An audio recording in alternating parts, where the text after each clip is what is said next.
Hey y'all, so today we're making smoothies. We got some fiber, acai powder, agave.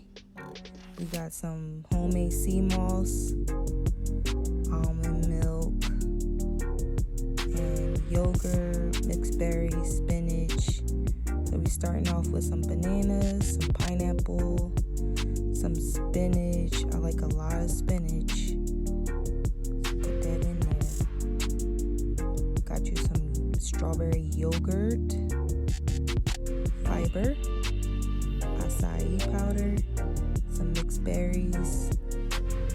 Put them in there. Some more yogurt, agave, almond milk. I put more almond milk later on, but it was off camera.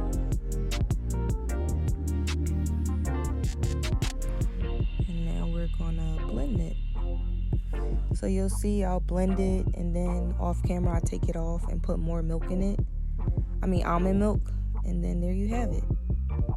Healthy smoothie.